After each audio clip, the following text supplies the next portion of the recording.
Good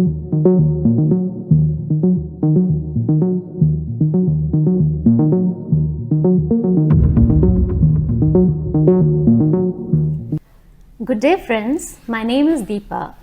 Welcome to Macro and Market Moves at Emkay Global. Today we have the CEO of Institutional Equity Business, Mr. Nirav Sheth with us to discuss on the markets. Welcome to the show, Nirav. Hi, How Deepa. are you doing? Very fine, thank you. So how's the Josh? How's the market treating you? Excellent. I mean, the markets are making new highs, not surprised. Economic makes new highs every day. So, there is some amount of froth at fringes. It happens all the time. That is human nature. You can't control the greed.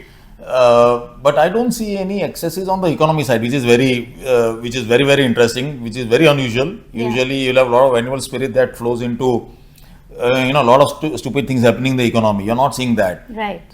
Probably you can say that, investors are a bit more irrational, stuff like that, but it's not something that I lose my sleep over. Yeah. The latest happening in the market was the much anticipated Fed cut, which has occurred. Typically, these cuts are followed by an economic recession in the developed economies. What's your take on that this time? How do you see US? Will you see a hard landing, soft landing, or you see a recessionary environment ahead of us? So good question, but it's been very unusual.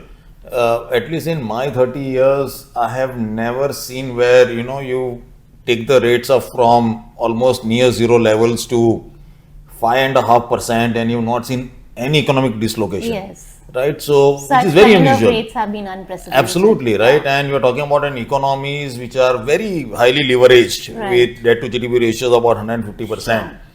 So something is going right, and maybe probably the fiscal stimulus along with monetary stimulation and all. From whatever indicators that you look at, right, high frequency indicators and all, US economy seems to be moderating, but it's not something that it doesn't look like it will collapse. Yes. So I am not in that, I don't have that. My sense is that you are done with being bearish on the economic outlook. There will be a soft landing, most likely, but it will be slightly more data dependent as you go forward. I admire US economy, so it is very, very surprising. They have a typical way to just bounce back in some way or the other. Not only consumers. I Yeah. mean, the way the Fed is ahead of the market, Sure. right? Their ability to guide the markets, the amount of data points that they've got at their disposal, it is something that we all need to learn from. Yes. And how do you see the wars in Europe and West Asia? It has been a long time. Things are just stagnating out there. How do you see that would impact the economy? Well, I think it's suffice to say that it has less of an economic impact. We are not talking about the human tolls and all, which is very, very unfortunate. Yes. None of us want that. But I mean, if you go back into history long enough, you will have enough indications where a lot of things are happening at points of space. The good thing this time around is that the way that these wars normally channelize into an economic dislocation is through very high commodity or oil prices in large. And we are seeing oil making new lows. Right. That also tells you that most of the economies are very successful at reducing their oil intensity usage to GDP per unit of GDP. Right. So I would actually argue that you are more close to some sort of a resolution, whether it's Israel, Gaza, or Ukraine. We are seeing some movement towards trying to get into some peace accord. India seems to be playing a prominent part in And maybe Ukraine. the US elections may give a different direction to it. Absolutely right. So I would suspect that today the geopolitical risk, at least around the war narrative, is probably lower than what it was about 2 years back. Sure.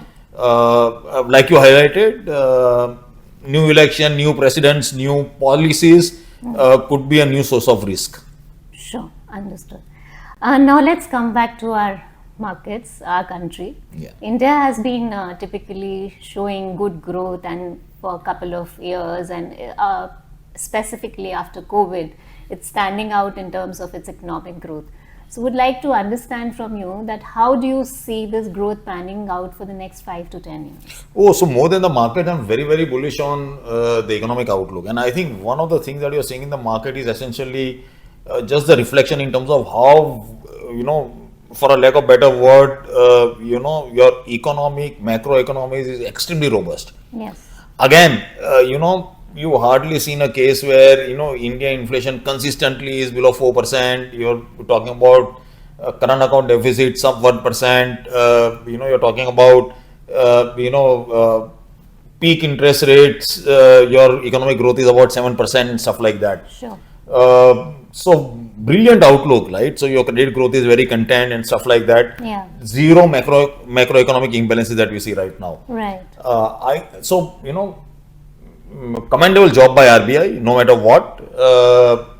Very guarded in terms of how we bring the interest rates down. Yes. I think they'll cut interest rates. You cannot stand against the crowd. It will start impacting your currency. Sure. You won't be able to control that. So I suspect that India is probably reaching a stage where you will have lower rates for a long period of time, and that will stimulate the economy in ways that we can't imagine. Right. Right? We're not used to. Could I argue for a sub 5% interest rates 2 or 3 years out? I can. Right? And your growth rates will be significantly higher. Right. I think maybe the markets to some extent are probably discounting what could happen 2-3 years out, Right. but we'll see as we move forward. So if you talk about 10-11% of nominal growth coming in for the next 5 years, what would be the leading indicators for that? What would be the main sectors contributing to that? So I think a lot of the growth seems to be coming outside the listed entities, so as to say. A lot of the Make in India stuff around renewables today is outside the listed space. When you're talking about semiconductor stuff like that, and these are seriously big, massive investments, data centers and stuff like that. That is not happening on the ground in the listed space. So I think eventually over a period of time that will fall into the listed space. But yeah, so that's also probably a role of the new economy that is happening. But I would also like to highlight that one sector that we are very bullish on in terms of capex intensity is the power and the entire chain. Okay. So that is non-negotiable. The Yeah, fact that so if you're talking about that kind of a growth load, you have to have the energy growth. coming in. absolutely right, Yeah. absolutely right. So the entire energy space, the entire utility space seems to be reasonably okay. I for once am very bullish about capex turning back. At an aggregate level, right? The people, you should not only look at what's happening in the listed space again, Yes. but broader economy. So I think investment to GDP ratio is 31%. I think that will keep on inching higher. Sure. So you hosted a very elaborate conference last month, 200 plus companies. Yeah.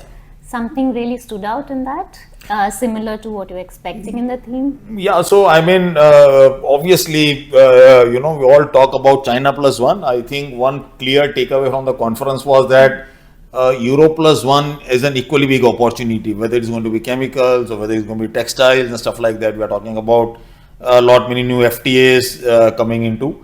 But broadly, I think one more thing I want to point out is that by and large, almost most of the entrepreneurs, and I'm talking about largely mid cap and the small cap space, you can sense the animal spirits, right? The willingness to invest in the future of their company in terms of capex. So you think private capex is coming Yes, back yeah, soon, yeah. Private capex is going to come back soon, and I believe that. I mentioned about the large investments happening in energy chain and all. Sure. Outside that, there's a big tail that is going to invest. Sure. A lot of small companies, but at an aggregate level, that will turn out to be That sizable. will eventually help broadening the market Absolutely, as well. absolutely right. Sure. I think if you see, FPIs have been on the borderline till June because there was election and political uncertainty which they wanted to go out of the way. Now that being out of the way, what's your call for the markets and their outlook towards India, and how do you see any near-term, medium-term risk out there? So broadly, if you look at FIs, I think they have mostly missed the rally, right? So now if you look at an aggregate level of the last 2.5 years, the net investment in India is zero, which is like, and yet one of the biggest bull markets in India, Yes, right? yes. Since you, if you think of it. Sure. So I believe that two things. Obviously, it was not a very committed, view on India because of the valuations, and therefore you are always looking for an entry point which you never got. Yes. On elections, you thought that, okay, this is finally what is going to give you a correction. It did not. In my recent trip to Singapore, I would have met about 20 clients. 90% of them were bearish. Now they are looking at one more round of elections, assembly elections, where obviously the ruling party is not expected to do very well. Yes. So, these are some of the factors that you focus on, and then if you look at the economy, that is chugging along very well, earnings are reasonably good. I think the fact that they've turned buyers right now is because, when Fed cuts and dollar falls, Yes. no one holds a depreciating currency, right? So, and therefore, your ability to stand on the fence is just not there. But do you see valuations a little risk in the medium term? No, 100%. So, I have absolutely no doubt that at some point in time correction will come. I don't bother myself with it. Alternatively, let's say, for example, if you believe that, you're looking at a 13-14% return, can you make a case that, returns could be 10% over the next 3-4 years? Very much. Or the market should correct 15% and then you'll come back to 12-13%. Sure. Idea is always to look at stocks rather than, index. You probably will have enough opportunities, let's say in energy space right now, some of the PSU are trading at very cheap valuations. Right. So I think I would rather focus on bottom-up approaches. Banks are still okay, given relative valuations and all. Typically, that's a favored bet for the Absolutely, FPIs. absolutely right. Yes. You recently wrote a note on oil where you're bearish on that, and today's OPEC statement also supports your view. Would like to understand the implications of the same on our economy and thus the outlook on the market in the medium term. So it's a big change. So we import close to about 120-130 billion dollars of oil, and India unfortunately has been a situation is because you've got high current account deficit, you will have depreciation. Because you have depreciation, you've got inflation. Because you have inflation, you've got depreciation. You can't come out of this chain. Sure.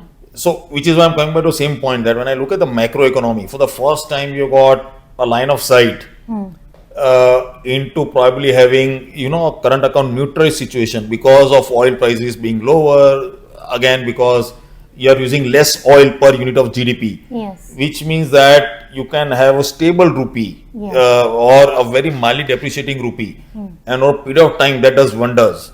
Let me just give you an example.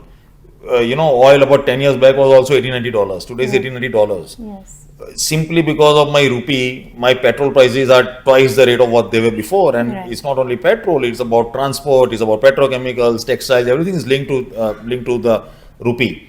So you are getting into this low inflation zone, which then allows lower interest rates and higher economic growth rate. So it's a big thing about if you are structurally bearish on oil, as I am. Yes, and we are importers of oil. Absolutely, so definitely. absolutely, it's a big benefit. But how do you see the overall transition in the energy space, looking at the oil prices, the kind of demand we are expecting because of the growth we expect in the economy, and also the new energy which has come into the play? So more for an investment purpose also, how do you see the transition in this whole space? So very difficult because there are too many moving parts to it. It's not that you'll be able to wean yourself on oil in the next 5, 10, 15 years. Unlikely to happen. Fossil fuels are here to stay. Absolutely. Yeah. So what is going to happen is that you're just taking a part of the growth. So let's say you're doing 100 million barrels, right? And at a global level, you're consuming roughly about 103-104 million barrels of oil. Now, even if that falls to 90, that is all you need for oil prices to go down because the pricing of commodities is always at the margin. Sure. Right? So I'm more worried about the price, right? And I think it's going to take time in terms of India may actually consume more oil. Yeah. We don't have an option. We are very young, right? Yeah. But China's consumption is declining and China consumes more oil than India and your prices are set internationally. So, to me, the fact that prices will remain stable with a downward bias is good enough. Are we going to consume more oil, more volume? In India, yes, certainly we are going to be. So, and that allows you to make some investment hypothesis around this base case scenario. So basically, net you are saying that we'll stay with both the traditional sources of energy as well as new energy, and we'll see opportunities playing in both these. Absolutely, and a lot of the use cases in new energy are yet to get tested. So we don't know what is the cost of hydrogen, green hydrogen, and therefore what kind of subsidies we need to give on the end use basis. We don't know. But we'll see over a period of time. You don't want to be bearish on human talent, right? All of us have gone wrong on that. So. Okay. With that, let's move to a more next section of our interview, which would be more rapid fire. Just your first thought when you hear these words. Sure. BRICS. India. Indian economy. Fastest growing. IT sector. Past is peak. Specialty chemicals. Past is peak. FIS. Bearish and wrong. Indian SME sector. The new frontier. Small caps. Be bullish. Very good. Very nice. With that, we come to end of this podcast.